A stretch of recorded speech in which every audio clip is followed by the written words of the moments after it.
Le premier livre des Chroniques, chapitre 12. Voici les hommes qui se joignirent à David à Tsiglag, lorsqu'il était encore contraint de vivre loin de Saül, fils de Kis. Ils faisaient partie des vaillants hommes qui lui portèrent secours pendant la guerre. C'étaient des archers, et ils étaient capables d'utiliser aussi bien la main gauche que la droite pour lancer des pierres et tirer des flèches avec leur arc. Ils faisaient partie des frères de Saül, étant issus de Benjamin. Il y avait le chef Akiézer, puis Joas, fils de Shemaha, originaire de Gibéa, Jéziel et Pélet, les fils d'Azmavet, Beraka, Jéhu, originaire d'Anatoth, Jishmaéja, originaire de Gabaon, qui était vaillant parmi les 30 et à leur tête, Jérémie, Jocaziel, Jochanan, Josabad, originaire de Guédéra, Élusaï, Jérimoth, Béalia, Shemaria, Shephatia, originaire de Haroth, Elkana, Jishija, Azaréel, Joézer et Jashobim, les Coréites, Joéla et Zébadia, les fils de Jérocam, originaires de Guédar. Des hommes vaillants se séparèrent des autres Gadites pour se joindre à David dans la forteresse du désert. C'étaient des soldats exercés à la guerre, capables de manier le bouclier et la lance, aussi terribles que des lions et aussi rapides que des gazelles sur les montagnes. Ézer était le chef, Abdias le deuxième, Eliab le troisième, Mishmana le quatrième, Jérémie le cinquième, Ataï le sixième, Éliel le septième, Jochanan le huitième, Elzabad le neuvième, Jérémie le dixième, Macbanaï le onzième. C'étaient des descendants de Gad, des chefs de l'armée. À lui seul, le plus petit pouvait s'attaquer à 100 hommes et le plus grand à 1000. Ce furent eux qui traversèrent le Jourdain pendant le premier mois, alors qu'il débordait sur toutes ses rives, et qui mirent en fuite tous les habitants des vallées, à l'est comme à l'ouest. Il y eut aussi des Benjaminites et des Judéens qui se joignirent à David dans la forteresse. David sortit à leur rencontre et leur adressa la parole en disant: « Si vous venez vers moi avec des intentions de paix pour m'aider, unissons-nous.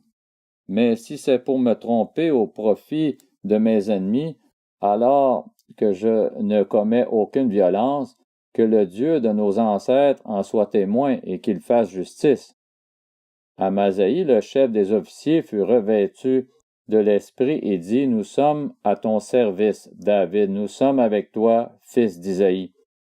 Paix, paix pour toi et paix pour celui qui te porte secours, car ton Dieu t'a secouru. » David les accueillit alors et les plaça à la tête de la troupe.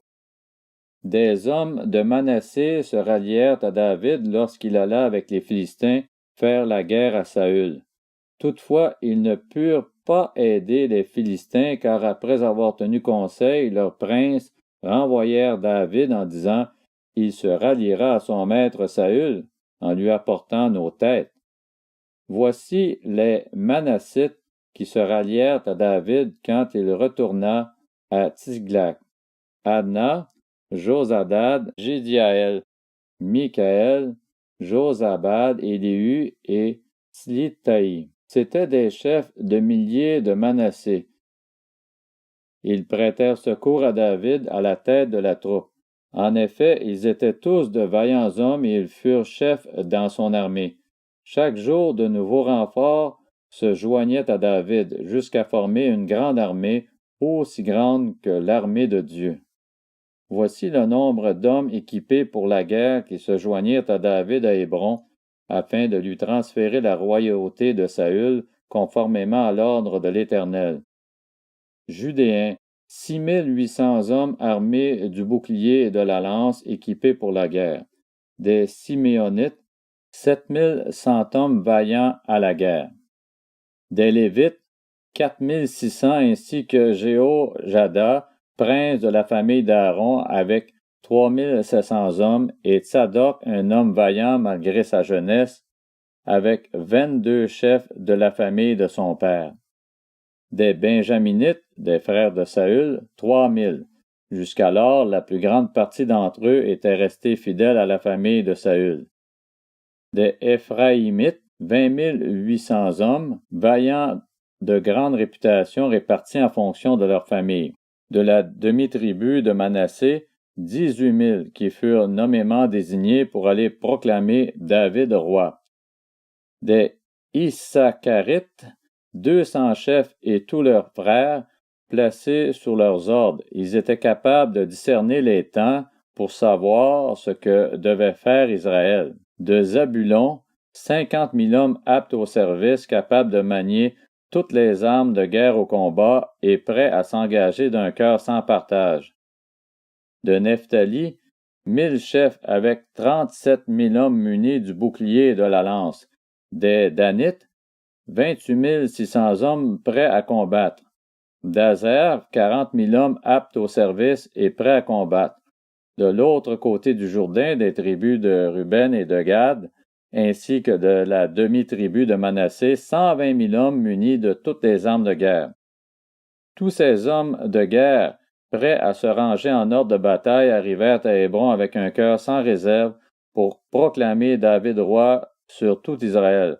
Tout le reste d'Israël était aussi unanime pour faire régner David. Ils restèrent là 3 jours avec David, mangeant et buvant, car leurs frères leur avaient préparé des vivres.